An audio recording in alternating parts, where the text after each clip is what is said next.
It is high time to update my reading journal with the books I've read recently. It's been 3 months since I've done an update.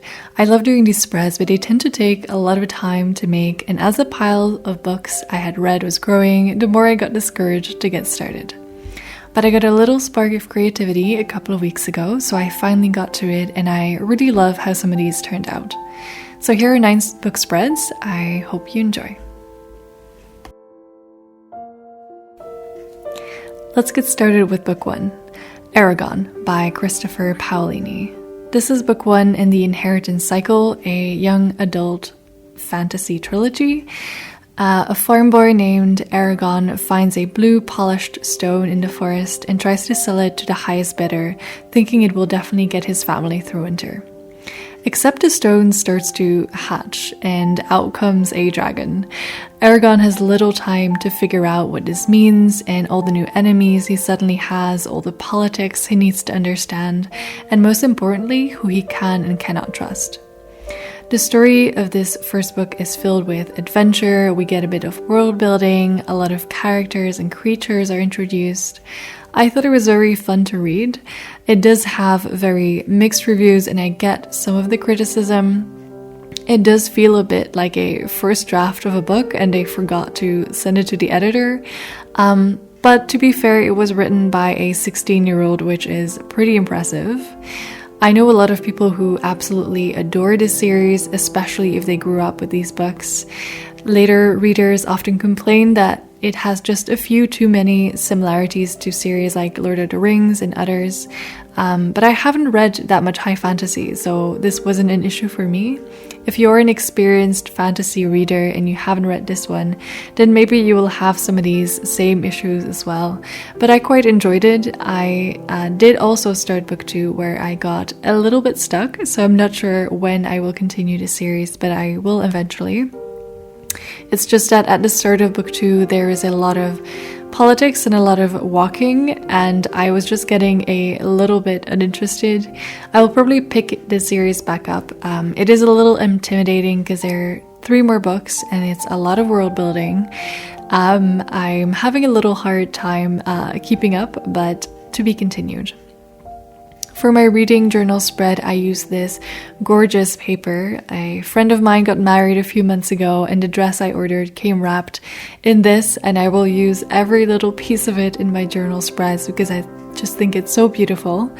It has these drawings of mountains, and it kind of looks like a treasure hunt map.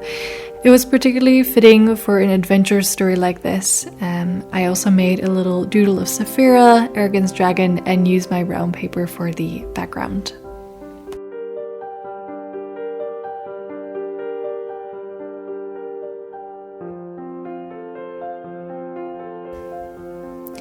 Next, I read My Grandmother Sends Her Regards and Apologies by Fredrik Backman, translated from Swedish by Henning Koch.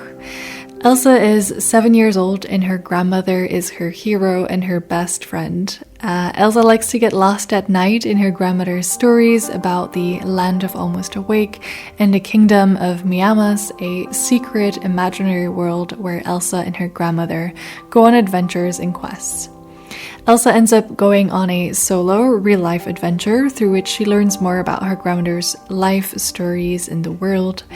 The story talks about friendship, family, chosen family, storytelling, and has a key theme of loss and grief. It is heartwarming and heartbreaking, as is, I think, Fredrik Backman's strength. Another one of the author's strengths is to create amazing characters who all play their little piece in his wholesome stories.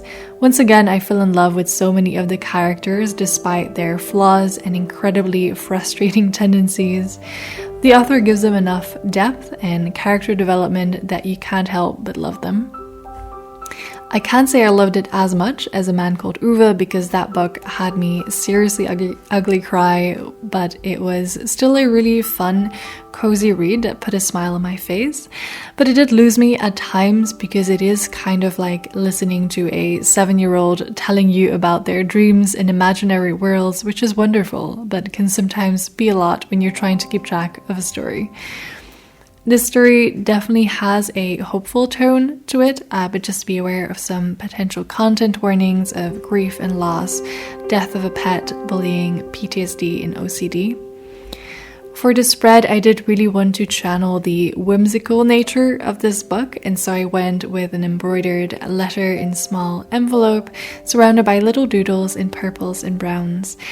And on the right, I wrote down one of the cute quotes from the book, which is, "If you can't get rid of the bad, you have to top it up with more goody stuff," which is an adorable quote which really conveys the tone of this book.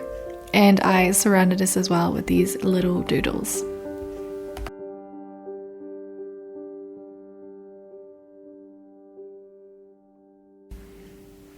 I also read The Solitaire Mystery by Jostein Gaarder, translated from Norwegian by Sarah Jane Hales. This book was recommended to me by fellow YouTuber Wicked Witch of the Words. Check out their channel if you enjoy Read With Me videos. The Solitaire Mystery is a fantasy novel, first published in 1990 by the Norwegian author Jostein Gaarder. This was such a fun read. I thought the story was fascinating and I had no idea what I was in for at the start of this. It's introduced as a story of a 12-year-old boy called Hans Thomas and his father, who are driving from their little town in Norway all the way to Greece to find the boy's mother who left them 8 years ago. They believe she is in Athens, and so they set out to drive there and bring her back home. But the story unfolds as this mystical tale about family, destiny, and philosophy.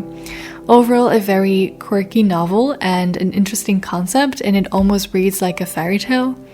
This also means that it is a little heavy-handed on spelling out the morals of the story, but I did like the overall concept a lot. I thought it was really clever.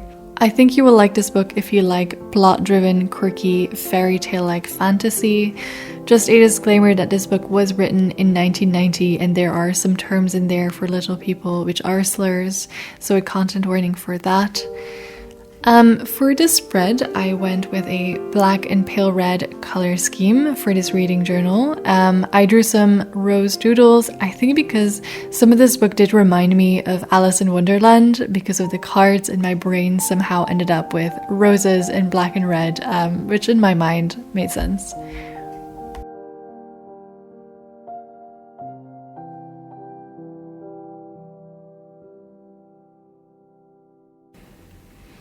Next, I read The Carls, a duology by Hank Green.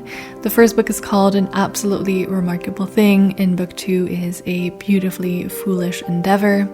A big shout out to Jay from My Quarter Life Crisis for recommending this series because I absolutely loved it.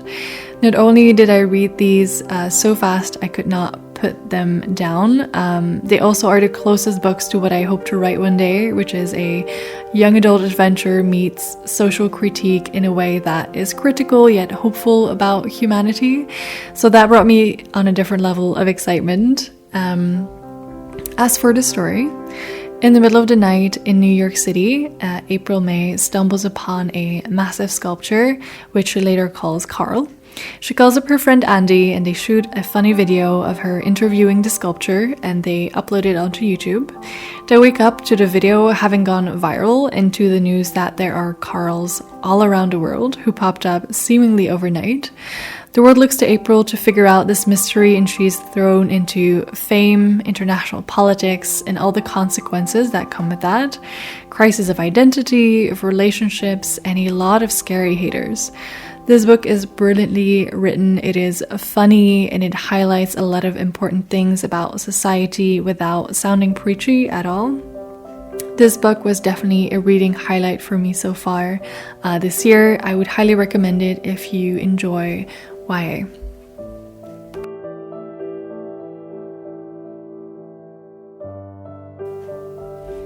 I also read 2 non-fiction books in this period. The first one is Storyworthy by Matthew Dix.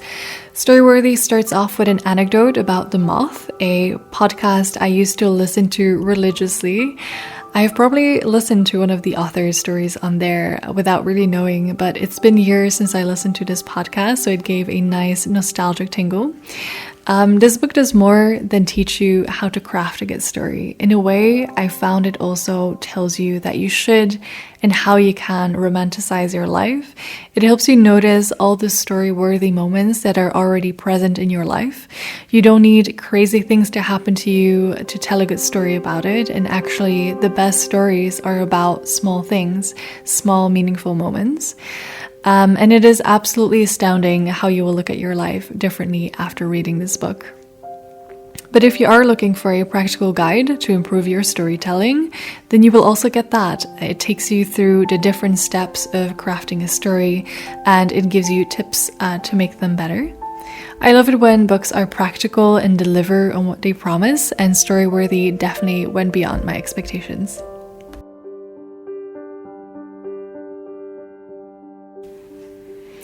I also read One of Us by Åsne Seierstad, translated by Sarah Death.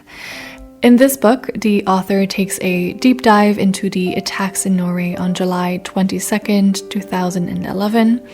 The author recounts the attacker's childhood and upbringing, giving an understanding not only of how he grew up, but also how his mother grew up and how that impacted her relationship with her son, and how that all kind of spiraled. It describes in details Anders' engagement in different fringe movements in Norway and eventually how he found his way into the far right. It describes his preparations for the attacks as documented in his diary, as well as the attack itself and the judicial proceedings. It also provides background stories on other key people affected by Anders and his actions, including victims and survivors, which I personally really appreciated because it's such an important part of the narrative. This book, while non-fiction, reads almost like a novel. It's a devastating and brutal page-turner. Just a content warning that there are very detailed descriptions of the attack and the violence, and that because of the nature of the perpetrator's beliefs, there are a lot of racist and anti-Islamic narratives in this book as well.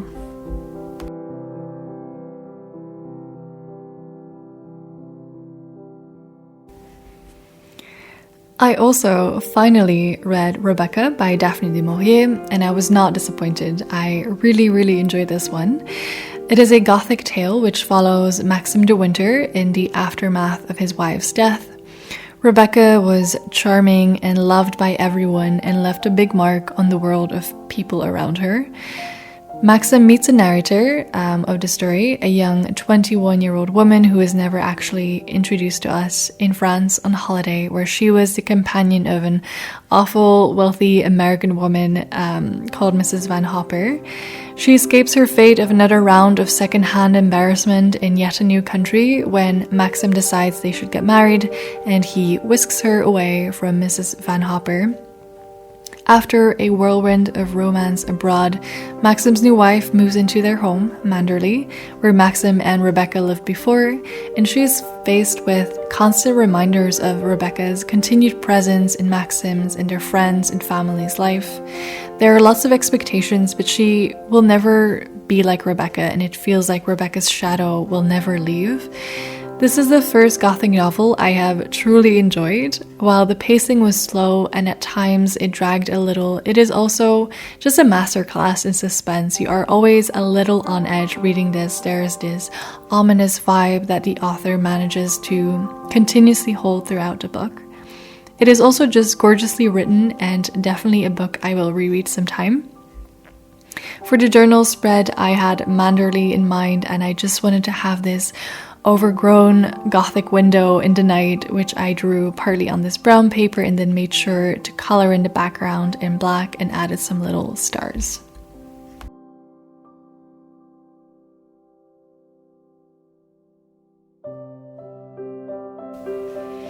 Next, I read Big Little Lies by Liane Moriarty. This is a thriller / mystery meets romantic comedy. We follow the mothers of Perry Wee. Jane, single mom of Siggy, has just moved there and is quickly taken under the wing of two other local moms, Madeline and Celeste. A bullying incident at school divides the moms of the elementary school along clear clique lines. While they are bickering over this publicly, they're all hiding bigger battles at home. We know a murder has taken place, but who died, why, and who did it is of course unclear, but hangs over the story as a haze of darkness. It's a fun yet very dark read. I do really enjoy the author's writing, which is witty and easy to read. It has heavy themes, but the author still manages to pack a lot of humor in there. And I definitely enjoyed this plot more than her other book, 9 Perfect Strangers. I actually did really want to keep reading because I was curious how it would end, and it didn't feel predictable. And the ending didn't disappoint me in the way that 9 Perfect Strangers did. I also found the characters to be a lot more believable, perhaps because the big theme in this book is the little lies that we tell ourselves and others to keep up this image of ourselves day to day. And I think that these flawed characters felt a lot more like normal people than the characters in 9 Perfect Strangers, which felt almost like caricatures now that I think about it. Big Little Lies is not a new favorite or anything, but it's a nice quick read, and it definitely did not feel like the amount of pages that it actually was. I would recommend it to anyone who enjoys a witty thriller.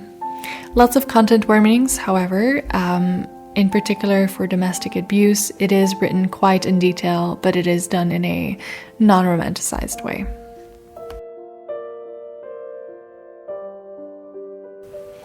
Finally, I also read The 8 Mountains by Paolo Cognetti, translated by Jon Bucke and Patty Crone. Set in the Italian Alps, The 8 Mountains follows Pietro, who at the start of the story is a lonely 11-year-old boy from Milan. On summer holidays with his family in the Dolomites, he meets Bruno and they become friends and go on tons of adventures. The story felt almost mystical, not in a creepy or eerie way, but in the way that the characters were fascinated by nature and submitted to its whimsical moods and elements. The way Pietro, as narrator, talks about his friendship with Bruno, the relationship with his father, and the way he reflects on his life and that of Bruno and his family.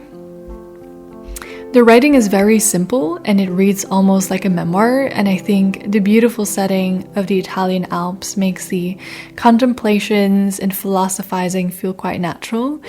There's a lot of descriptive parts, so if you do love reading about nature, you might really like this because it brings a very clear picture of the setting.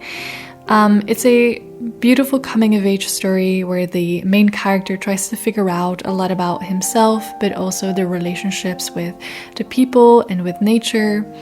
To me, it felt like a very calming read. It's very introspective, and I felt the world was really quiet around me as I read this, if that makes sense. It's also very short, so even if you're not sure you will like it, it's easy to pick up, and I would definitely recommend it. I hope you enjoyed this reading journal update. Please like and subscribe if you did, that would really help me out. Thank you so much for watching and have a nice day.